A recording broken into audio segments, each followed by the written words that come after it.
Gigok, best of anime 2025. This man is a god. Give him $1 billion. And after that, give him another $1 billion. Thank you so much. So, best of anime 2025. Let's see what I missed. Actually, like I'm actually curious to see what I missed and what he found. 2025 was a year of turbulent times, uncertain futures, but if there was one thing I could rely on to pull through, of course, it was anime.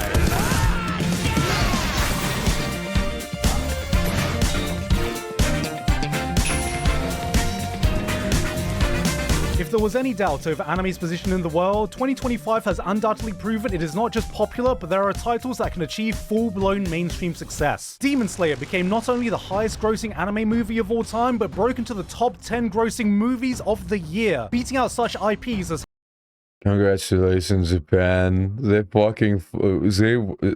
Japan was never really able to fucking like break through like worldwide cinema. They always had a place, but like Taiwan, for example, was actually always more successful than Japan when it comes to cinema.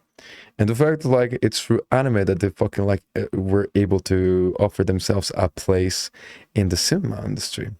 I respect that. I respect that because like anime became like popular like during my lifetime, like it became like what it is now, you know?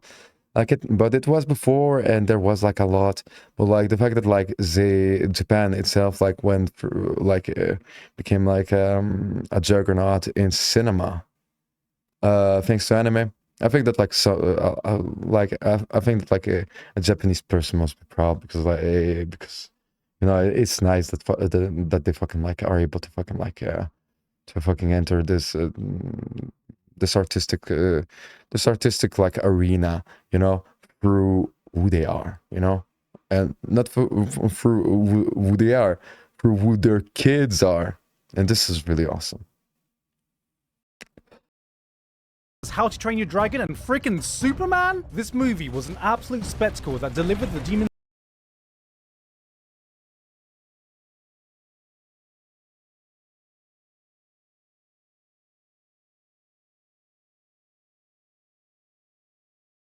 Slayer experience I expected, but damn did it feel long. I think about an hour in, I left to go pee, managed to find time to finish my college degree, got a job, started a family, came back, and I think we were about halfway through the Yakuza flashback. But they weren't the only one in the headlines, because One Punch Man fans ate this year. And then collectively threw up. After 6 years of waiting, One Punch Man dropped a bomb not even Oppenheimer could recreate, giving us a season of animation so impressive, Google Slides is about to license it out as an add-on. History has taught us that everything good comes in threes. We've had the big three of World War II, the big three of colleges, the big three of tennis, the big three of shonen, and now, this year has finally given us the big three of frames. As the community responded to this failure on a scale anime had not seen before, Berserk fans could only helplessly watch this unfold on the sidelines like, hey, you wanted this, right? You wanted the real... Yeah, for real, like, One Punch Man, like, I don't know, the vibe, like, but, like, you need to watch season 1. Like, if you like anime and if you want to fucking, like, see something spectacular, like, watch just the first season of One Punch Man. This is a show that you fucking will never forget. That's what this is. Wake up. You're in the middle of it. Stop complaining. This was the year where 2 letters shot fear into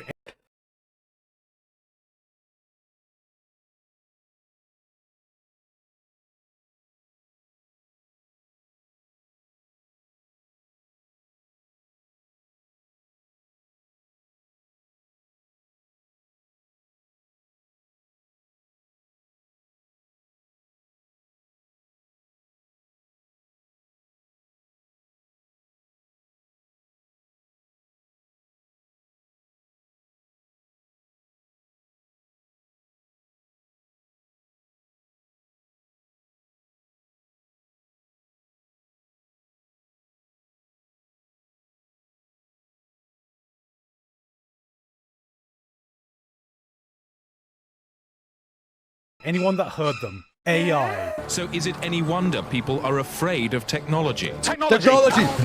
And the anime community was not immune to its effects. We had masses of fake scenes posted with the release of Sora 2. Grok got its own AI companion, as if people weren't lonely enough, and of course, OpenAI allowed users to flood the internet with Ghibli AI drawings. Looking Miyazaki right in the eye and thinking, man, I don't think you hate anime enough yet. And if you're like me and just realized that all this happened within the space of 1 year, yeah, I know. I wouldn't blame you if being on the internet felt exhausting at some points this year, and the online landscape was as confusing as ever to navigate. We needed hope, we needed positivity, we were yearning for some real human interaction. Practice drawing face and it look kind of weird, lol.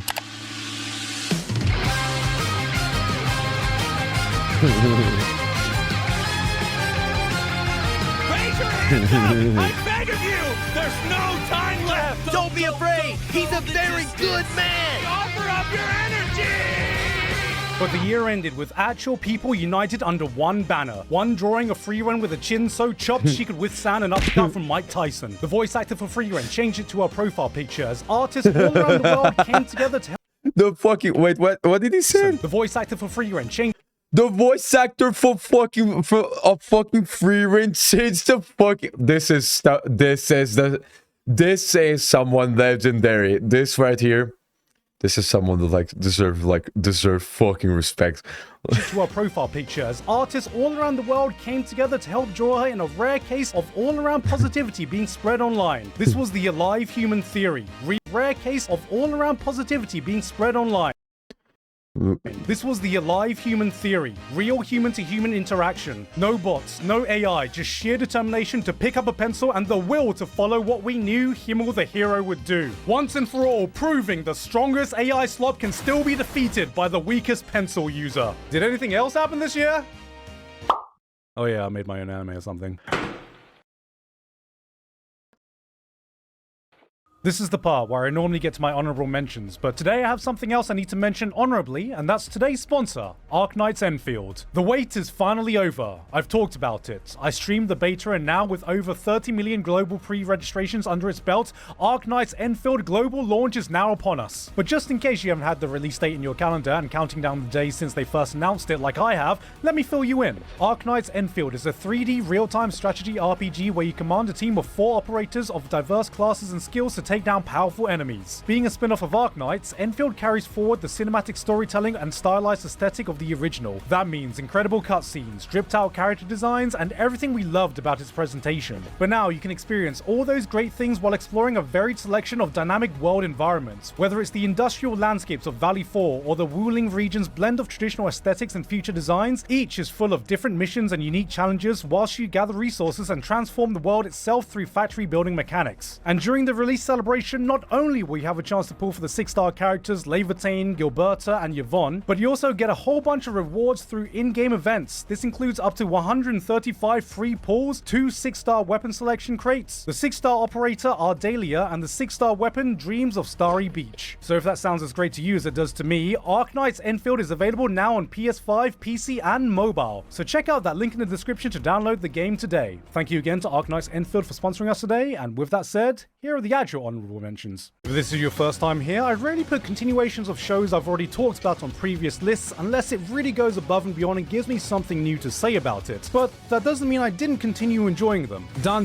might not have gotten the same buzz that episode 7 provided, but I've really enjoyed the character-focused development we got. Everyone likes to talk about the weirdness or the flashy action, but this shit is doing romance better than most romance anime right now. I think like Dan is something that like has really mastered something about style. Has really found a style that is modern and really meta and really like out there, you know. And while like the story is like not my favorite, like just because for real, like it's as stupid as they are too young. If they were like in university, like it will be like perfect because like the tone like kind of like it shifts because like they're just high schoolers, you know. That's like. But the style, what the fuck? Like, Dan really, like, they really fucking, like, understood something about, like, what they wanted to, about presentation. That is, like, unbelievable. Like, it's something that, like, even if you don't watch it, like technically Dan is really like a TV show that you could watch while hating the story just for the fucking like animation and like sound design. Like basically like you could just like basically watch it as a blind deaf, and it's still something, and it's still worth watching. It's I understand myself, but like they really did something. What the fuck? About a year ago, I introduced my anime illiterate mum to Apothecary Diaries, so I thought I'd be a loving... I actually took the time to fucking start watching Apothecary Diaries. It's actually really good, and it's the type of like, it's zen, you know, like it's the type. It is zen. It is a good time, you know, like it doesn't fucking like bring you to fucking like thinking about life or thinking about like no, just a good time, good fucking time. Sun this year and save myself from watching season 2 until the... It's similar to Free Ran, where like it takes like a couple episodes just to kind of like, after like watching like you're like you just need to readjust to it's kind of like this other rhythm of anime. And this is like really important because past that, because the first episodes for me, it's like you watch it and you're like, okay, like something like it's not bad, but like goddamn, like it's not good enough, you know. And then you get to you stabilize to this rhythm, right? So the storytelling, you actually like get you synchronize to the rhythm of the anime, and then it becomes quite this refreshing, really like lovely story that is just like healing, you know. It's just a heal. This anime, this story, the Apothecary Diaries. Watch it. Christmas break so I can experience it with her, by which point she had already watched it 4 times. She's still with her son this year. I introduced my anime illiterate mum to Apothecary Diaries, so I thought I'd be a loving son this year and save myself from watching season 2 until the Christmas break so I can experience it with her, by which point she had already watched it 4 times. Alpha mom. Alpha mom. She still doesn't even know its name. She just calls it Mau Mau. City, the animation, really did not lie about its name, being in my top 3 of best animated shows of the year that was so close to making the list, but just didn't quite meet the same level of unhinged, gut-busting laughter Nichijou gave me. Now if we're talking most unhinged show this year, that was Nukitashi.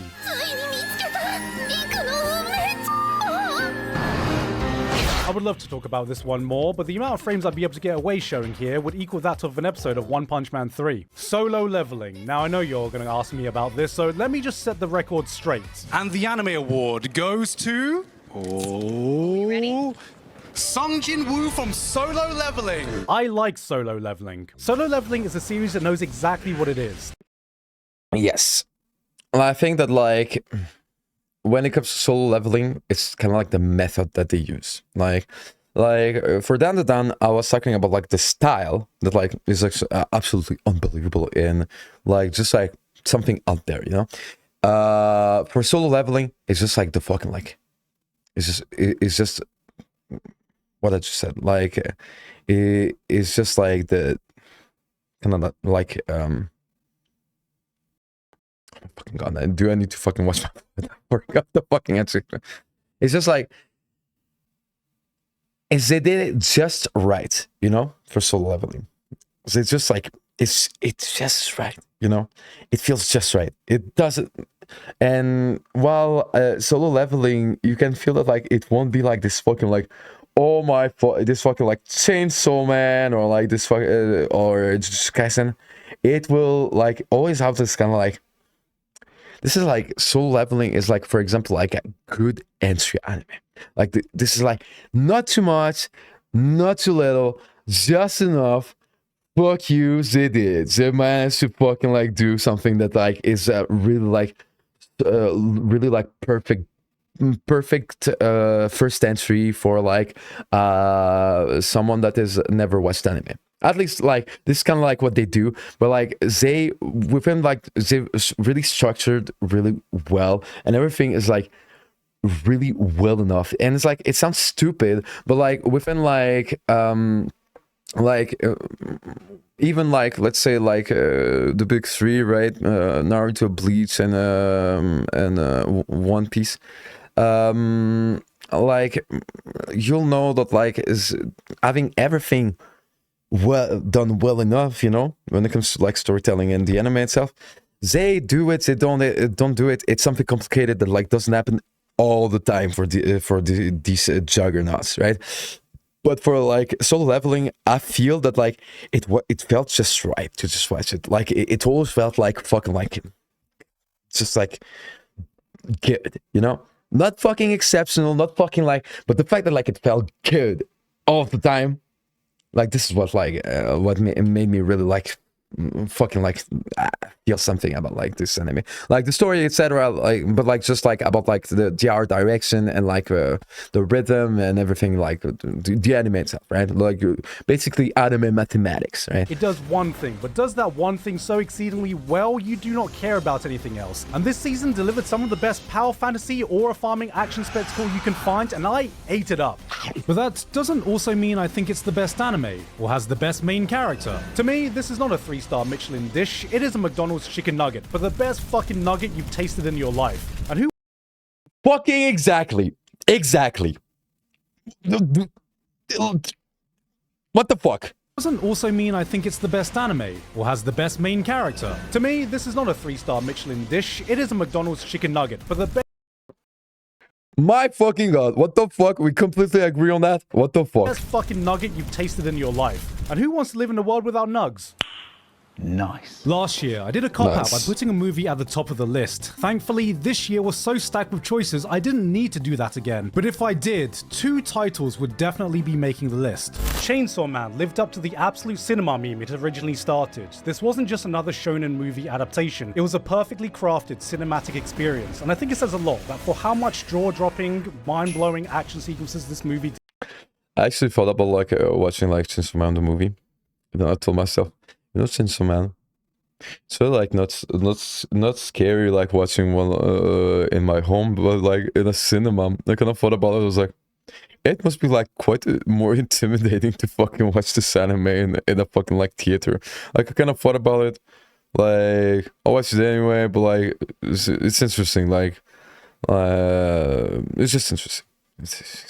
delivered on. The quieter, serene pool scene is the one my mind always comes back to. But man, Fuck you. I don't want to know. Cinematic. Cinema. With moments equally as breathtaking and buster. 100 Meters would be the Oscar-nominated indie movie with moments equally as breathtaking and cinematic. Cinema. This is a film about running, about people whose lives are about running. You see people who destroy their lives over obsessions, over chasing records, chasing achievements, sacrificing everything, only to wonder what the point of it all was to begin with. You see people unable to fully commit to themselves in fear of finding out they're not as good as they think they are, crafting a prison of their own anxieties they're unable to break out of. You see people so desperately searching for meaning in what they do, unsure if they live to run or run to live. People who've always been second best yet still have not given up on believing in themselves, breaking the reality life has crafted for them, and then halfway through the movie you take a step back and think, wait, we're still talking about running, right? This movie doesn't just speak to the soul, it goddamn drags it out, shakes it by the scruff of its neck, and shouts full volume at it. Somebody, somewhere is going to find this movie at the right time of their lives, and there's going to be a line uttered by a character in here that shoots so deeply to their core, they're going to switch their life into manual mode after having lived it on auto the entire time.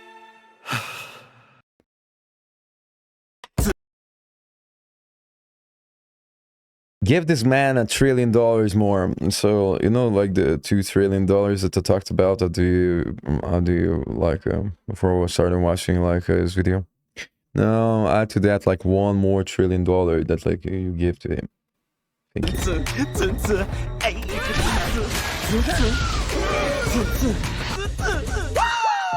Do you ever feel like if you watch enough anime, so many of them don't just start Let me just.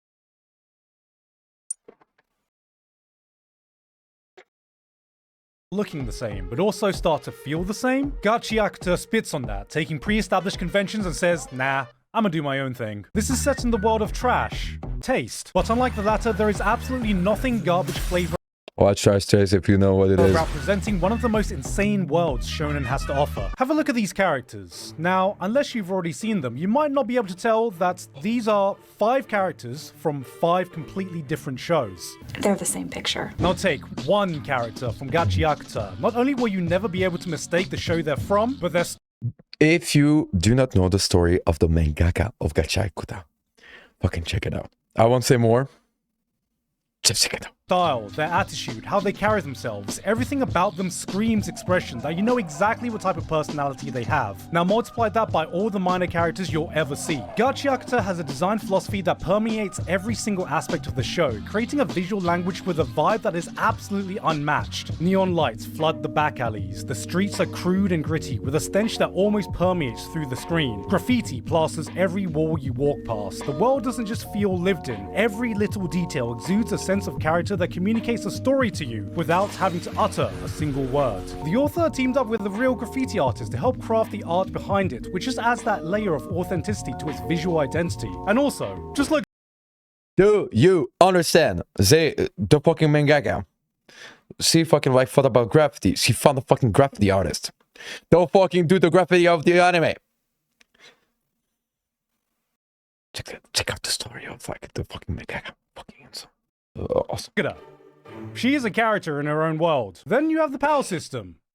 It's trash. Parentheses affectionate. Having a system where objects treated with love and care are imbued with powers is not only original, but serves as another vehicle for characters to express themselves. It's the only show where you'll see characters use scissors, umbrellas, gloves, hair cones, and glasses as weapons, but then you start to wonder, why is that object this character's vital instrument? What does that say about their personality, their backstory? Which objects do I have that define me? It's ideas like this that feed your imagination to the possibilities it opens up, and that's what I felt watching Jawnhto in its entirety. It might not be the most polished shonen of our generation or have a story that pushes it to new boundaries, yet I constantly found myself hitting that next episode just so I could spend a bit more time in the insane world it created. The Lord and Master of Luna Mountain! Tell us bad news! We need to hustle back! Too far away! What happened over the past millennium? And what is it that brings them here? Fantasy is the double-edged sword of the anime world. Swing one side and you have some of the most critically acclaimed, beloved shows in the entire medium respected by everyone who watches them. But swing the other side and you're greeted with some of the trashiest, stinkiest shows you can find in the medium. And I'm not talking about the Jawnhto kind. So when a new fantasy anime comes out, I'm always thinking, which side is this one gonna swing? Alright, looks like we've got some hyper-violent action, could be edgy, could be mature, unsure. Oh hey, there's proper thought put into the world building and politics, so it's not just the same copy-paste Demon Lord fantasy world that swings that way. Okay, the hero's been given an immortal body, sounds like this could potentially be power fantasy-ish. Yeah, that's a little stinky. But then, I watch as the hero yeets herself off a cliff, leaving just her mangled corpse remaining, only to have her body parts grotesquely shoved back into place as you hear the crackling of bones over the most guttural scream of pain as her body is forcibly put back together, little by little, while the bandits around her can only watch on in horror. And it was this moment that I realized, oh, I'm in. Approved! Cleaver is the kind of brutal dark fantasy show I've been missing. Not a full-on masterpiece like Berserk, but just a fun show that takes itself Yeah, I don't know. just seriously enough. You have a protagonist that is heroic and kicks ass without being annoyingly idealistic or stupidly overpowered. Also, she has an eye patch. The world and power system isn't just copying off every other power fantasy out there. The Yeah, there is like a secret within the anime industry. If there is like someone with an eye patch in an anime, like there's a fair to get a good chance that like you should at least buy the merch. No, it's don't ask me why. No, like eye patch in anime, buy the merch. No one knows why. We just know like do the thing. protagonist has an eye patch. The violence is gratuitous while being purposeful and setting the tone of the story. You can see the hallmarks of what could have turned into an edgy fantasy, slavery, prostitution, but then you're reminded that anime can actually treat these subjects with the weight that they deserve. It's not always for the faint of heart, but it's the kind of grungy 90s fantasy show anime hasn't seen in a long time. She's got a goddamn eye patch! Do you understand what? No. I share you the secret. Wait, do you understand like the emphasis of on the eye patch? Yeah. No. I'm giving you away the secret. Buy the merch. No, that's it.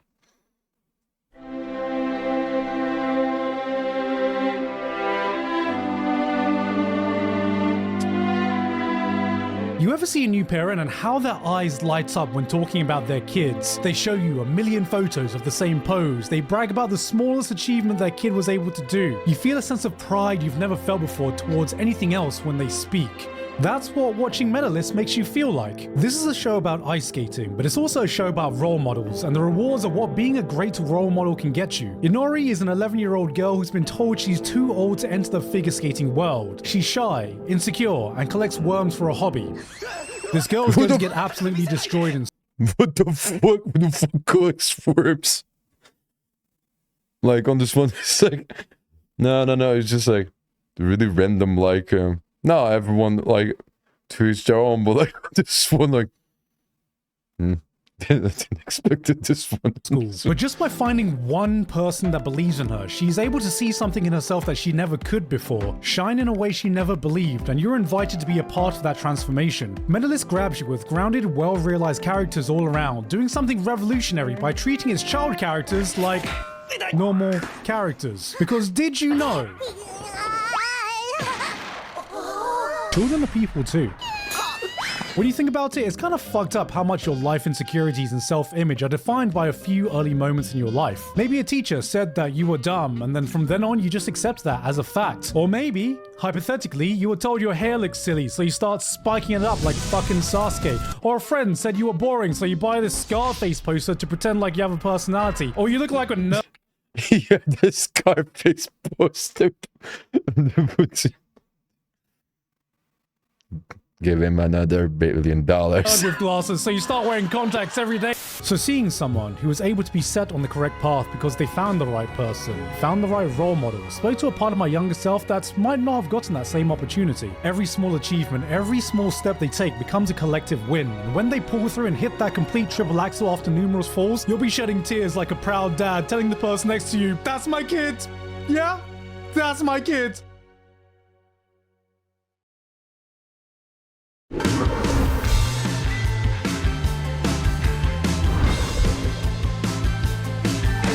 Horror is one of those genres anime rarely gets right.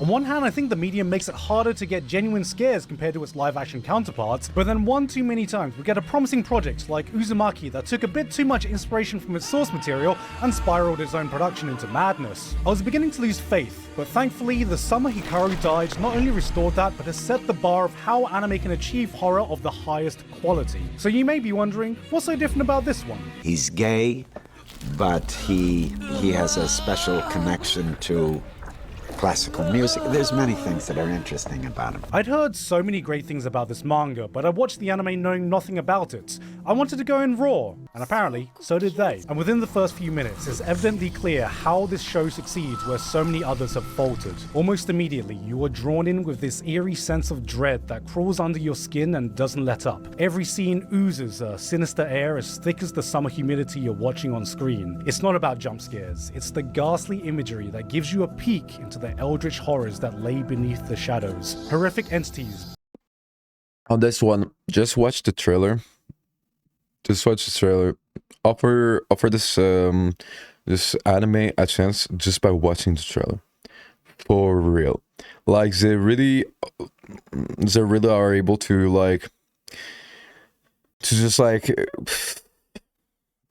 to just watch the trailer. Like give it a chance through the trailer. Don't watch the anime. Like maybe not. Just watch the trailer. Brought to life with haunting arts that make the hair on the back of your neck stand. Atmosphere is why this is a masterclass of animated horror. Behind all that though is a succinct exploration of grief and love between two bros that is 100% undeniably, categorically platonic. So gross. So good. Hey, yo, what the fuck? I mean, just look at this man. He's so straight, he's about to have sex with another man so he knows what the woman he goes on dates with will feel like. Cause you know, when you have a Lovecraftian nightmare creature wearing the skin of your dead friends, you first gotta figure out so many things. What is it? Is it dangerous? Does it come in peace? Or just you? You know, maybe Michael's gay, maybe he's not. He is. Jump into the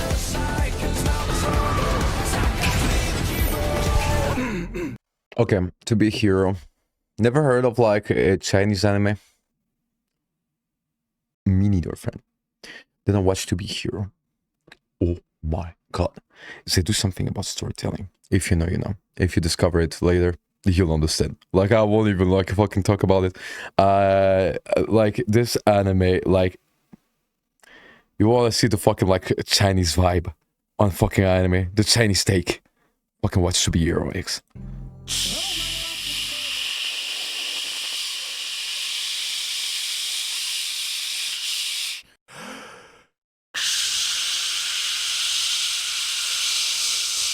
China. Has continually been on the rise in the animation space, and this year it really felt like there was always at least one show per season that stood out in the highly competitive world of animation to be one of the hot shows to watch. And in my eyes, their crowning achievement of 2025 came in the form of To Be Hero X. This is China's own take into the superhero genre that asks the question, what would society be like if people could gain superpowers based on the social media influence they have?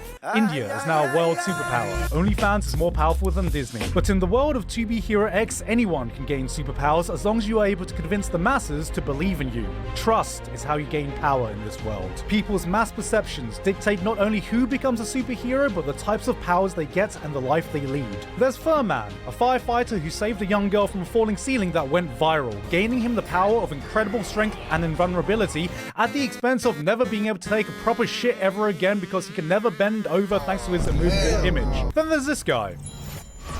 He got his powers from a League of Legends chat lobby. The risk with a series like this is that you lack a central protagonist to be able to follow the story through, but it more than makes up for it by being able to explore a multitude of interesting ideas with the premise that they've set up. Not every story is as equally compelling as the next, but every hero is wholly distinct both thematically and visually. Slowly but surely, you are able to piece together the timeline of events and see it all come together at the end. And if that wasn't enough for a reason to watch it, then there's also Hero X, who has the interesting ability to run through a season's worth of animation budget every time he snaps his fingers.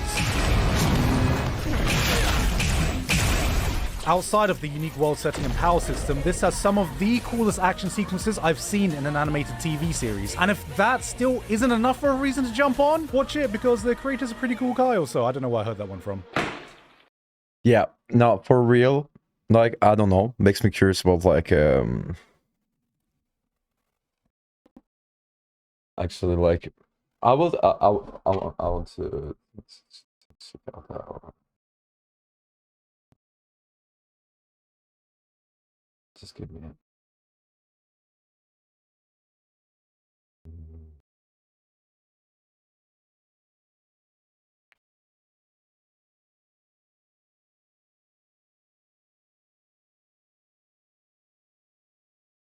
Oh. So Gigaki did an interview with the creator of the To Be Hero X. Yeah, because this is fire. Yeah, no, To Be Hero X, legendary anime. If you want to know what anime is with the Chinese vibe. That's all I'll say. I agree with everything he said, but like for real, like don't even like spoil yourself because like you'll be spoiled the fuck out if you actually like are into superheroes and really want to like I don't know like just like experience something like it's the same but it's different. It's the same but it's different. Chinese vibe.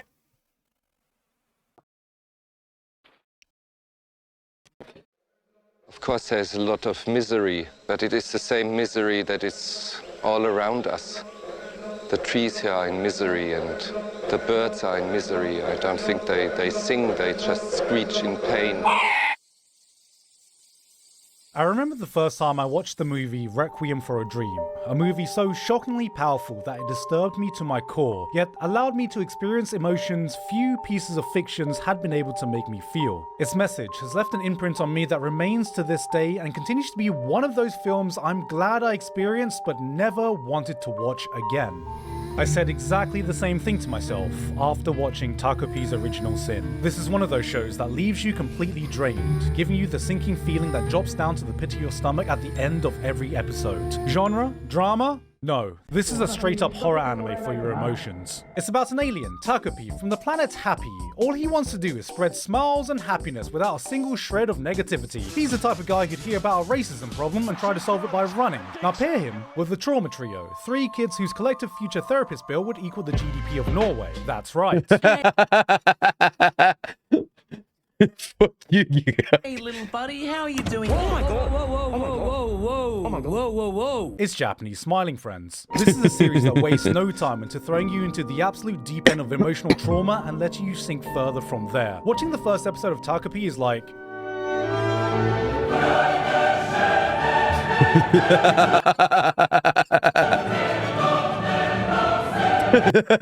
Yeah, dude. United, like in the fucking like United States of America. And then the series just continues pounding your emotions into the ground. It presents you with some of the heaviest subjects a child can go through with no filters to help avert your eyes. If I had a nickel for every time one of these kids got whipped by a belt, I'd have 0 nickels. Because their parents used the fist. Everyone is an asshole. Everyone is the worst kind of human they can possibly be. Then when you're shown that faint ray of sunlight at the end of the tunnel, your first instinct is to think, oh no. But that's not to say there is no point to all of this suffering. For how despicable some of these actions you witness are, it constantly reminds you that the biggest villains are the parents who failed them. Parental neglect, physical abuse, and worst of all, a law-accurate Asian mum. Each kid is a product of their own toxic environment, and for how suffocatingly pessimistic this show can be, it never devolves into being downright cynical. It's an important reminder of how trauma can be passed on, how the worst environments can shape the worst people, and no matter how hard life can be, nothing is more suffocating than having to deal with it alone. Because in the end, aren't the friends we made the trauma? Just give me a second.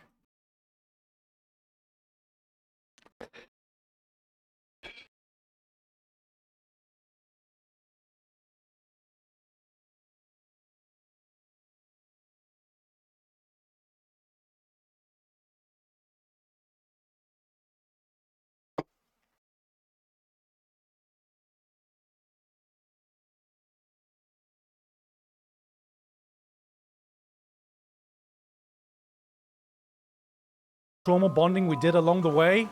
Wait, is that how it goes? I know it's our job to help this guy and everything, but I think this guy's a lost cause. He's obviously made up his mind. Why don't we just cut our losses and get out of here? Settle up! 2026 is now officially the year of the horse, but unfortunately Uma Musume didn't get that memo because, like your typical gacha gamer, it came a bit early.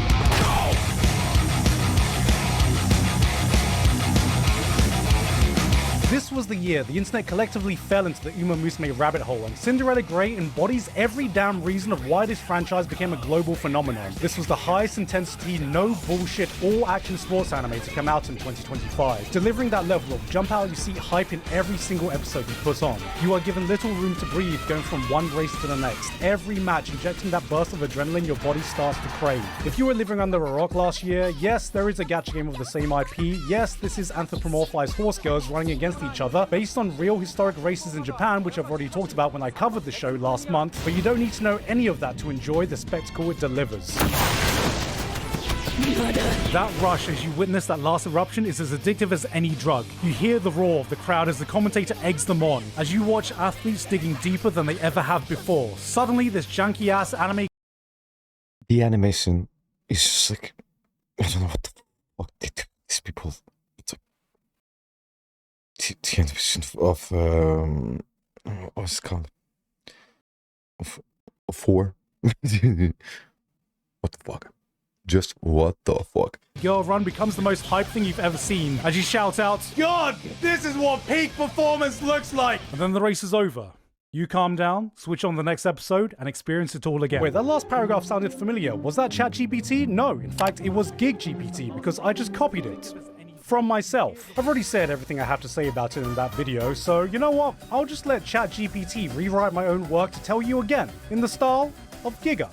That moment when the final eruption hits, your monkey brain just activates. The crowd is screaming. The commentator is absolutely losing it. The athletes are pushing past every physical limit known to mankind. And suddenly, this janky, low FPS anime girl run has your full, undivided soul. You're sitting there like, why am I this invested? As you stand up yelling, God, this is peak human performance at your screen like you've just witnessed the second coming, but it's sponsored by questionable animation shortcuts, and then it ends.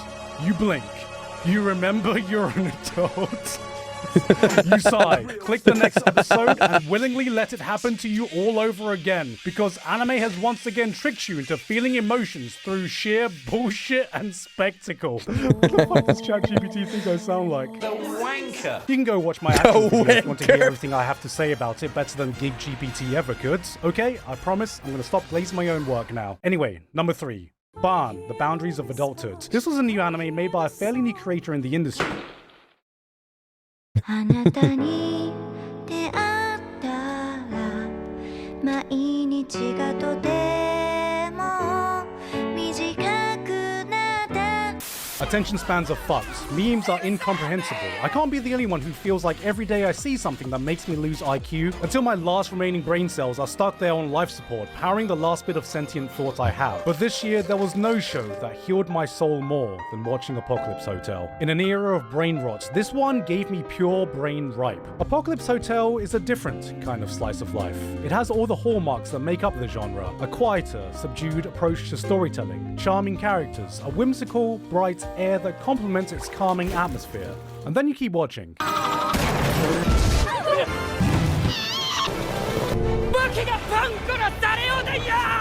Okay, maybe there's a bit of brain rot in this one. Doomslayer Tentacles, Power Rangers fighting Kangaroo Thanos, a fucking mech battle in the middle of a desolate cityscape. You can put on an episode and have no idea what kind of unhinged shenanigans you're going to encounter next, but behind the chaos and the laughter, it constantly delivers a story with a heart few series are able to reach. A door-opening robot that fails at opening doors, a hospitality robot with no one left to serve, a hotel that opens to a place with a population of 0. This is a world with no meaning, where characters are forced to find their own. How is it do you find purpose in a place where there is none? Watching this band of lovable misfits allows you to reflect about the purpose you may be missing from your own life. It's a show so hopelessly optimistic, steeped in layers of melancholy. A story set in a bleak place where no hope should be able to be found, yet it still is able to greet you with the warmest smile. Where years, decades, centuries pass in the blink of an eye, characters you love age, move on, all that is familiar around you slowly begins to change, always reminding you that time will continue to move, with or without you. It may be painful, but it's life, and it can be a lot brighter if you let it be. Episode 11 might just be my favorite slice of life episode of all time. An episode that breaks convention. It doesn't try to be entertaining. It doesn't try to tell you everything. It sits you down, shuts out the noise around you, and allows you to just feel. Ending it with a line that made me stop, walk away for a moment, and remind myself that through all the chaos, life can be pretty damn wonderful. This is the kind of magical feeling this show gives you. It doesn't just show you a slice of life, it reminds you what living that life means in the first place.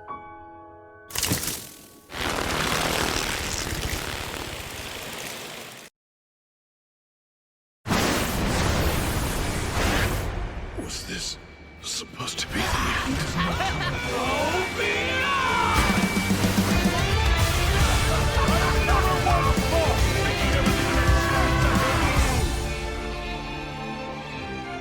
Shonen action shows are the lifeblood of the anime industry. They are the most popular, have the most influence, and are very often some of the very first anime we end up watching. It's these shows that help shape a young generation of people, and I certainly can't forget what they instilled into me. As a kid too young to understand anything, I saw heroes fighting against evil to protect the things they stand for. They stood up for those who couldn't, represented all the good in the world, and though I grew up and realized the real world isn't as simple or idealistic as the one portrayed in the realm of fiction, it's these stories that helped set me on the right path. It gave me hope. It gave me role models. It taught me about the person I should aspire to be. To me, this is what shonen is meant to be about. This is the shonen I grew up with. This is the shonen I know, and I don't think many shows have distilled that concept down as purely as My Hero Academia has. Regular viewers will know that I've had an up and down relationship with this franchise. I instantly fell in love in season I do too. Actually, I do too.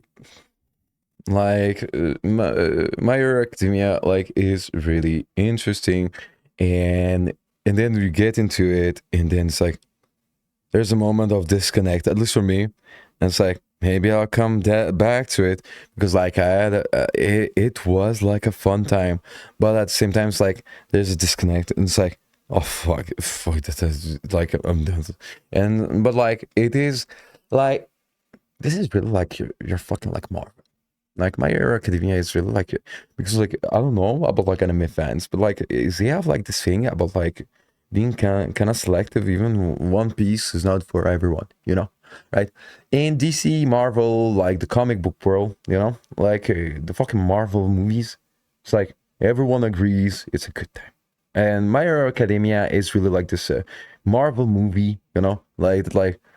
For real, like it's for like just like nihilistic fucking people that like cannot do this anymore. That like where it's like yeah no, it's because like it's complicated art and like it's just like past a certain point, like similar to being a cinema critic or like an art critic, right? You see like more right within like the media, but like. For real, like My Hero Academia is really like this type of like anime where it's like, no, for real, like for everyone, anyone, like superhero anime, like that's where we're at. It's a really good first entry as an anime. Like this could be like one of the best like first entry anime that like you can offer yourself, you know, like, and I think that like that's what's really fascinating about it. But it's like it's because like My Hero Academia appreciates because I know about anime that I'm not like into like what he said, like it reconnects with I actually didn't thought about it, like it reconnects with like the big three, you know, like I can see why. I don't exactly agree with it because, but at the same time I can see why. I can understand why.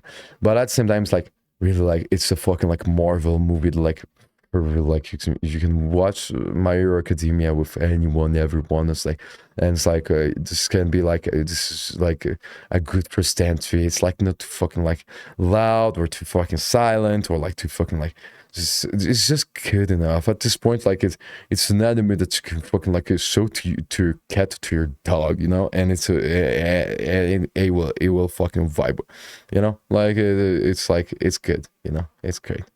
Or to your fucking dragon if you have one. Season 1, watched it explode in popularity in season 2 and 3, then gradually fell out of favor as other shows took the spotlight, but I always kept watching in hopes that it could at least end with a bang. And now, 10 years later, I can wholeheartedly say, boy, did it ever.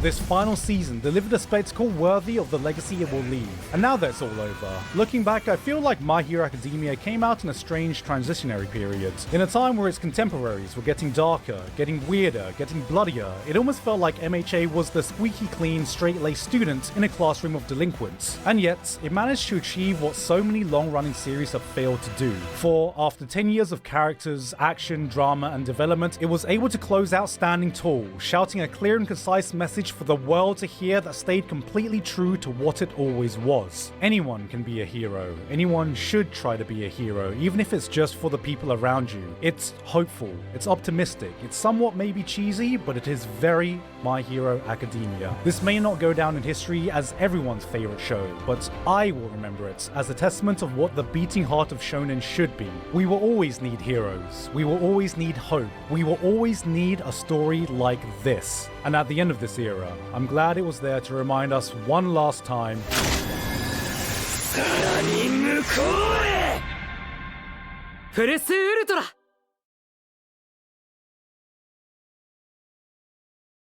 What is number one? この世には様々な人がいる。こんなに大勢いるのに誰一人同じ人はいない。そりゃ争いは絶えないでしょ。何度でも In my line of work, I watch a lot of shows. I remember a lot of shows, but rarely do I have the time to go back and rewatch them. It's only when something truly lingers, a story that grabs hold and follows me, that occupies my mind whenever I have a free moment, that one line that sticks with me not because it was witty or punchy, but because it touched on something deep, something meaningful, something real. I've rewatched Orb, On the Movements of the Earth, more times this year than any other shows from the past 10 years, and yet I am still as moved, as awestruck, as absolutely mesmerized as the first time I watched it. Why am I telling you all this? わからない。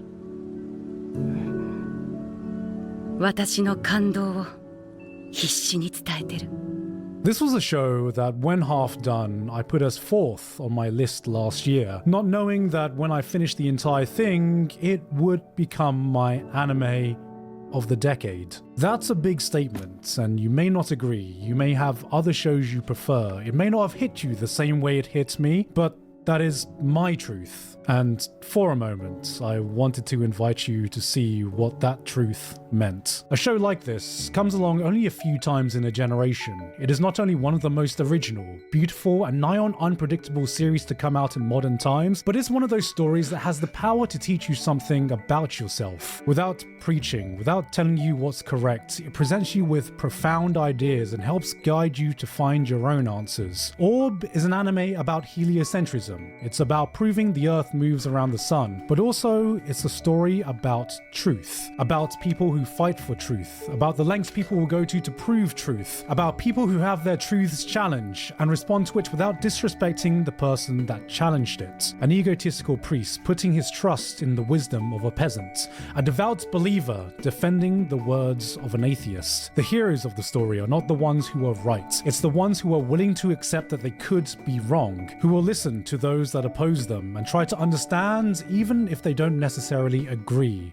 These are the people that embody the human spirit, that together ignite a flame that transcends lifetimes. Every character is memorable, every line powerful, every journey poetic. This is simply one of the most beautiful stories I've ever witnessed. And the more time that has passed since I first finished it, the more times I've rewatched it over this year, the stronger its message has resonated with me as I looked out and saw the world as it is today.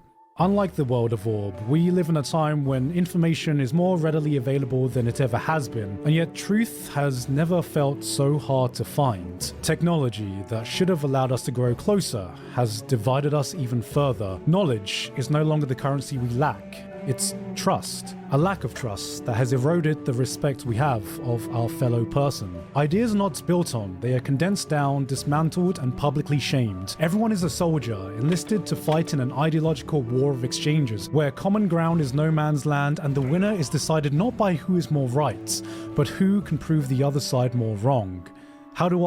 How does anyone navigate the landscape we are currently in? And I think that's why I was just so constantly drawn back to this series. A story like this is the reminder I needed that the world doesn't have to work like this, that progress is made through collaboration, not dissociation, that disagree or not, we are still in this together, in an era that will be shaped by our collective hands.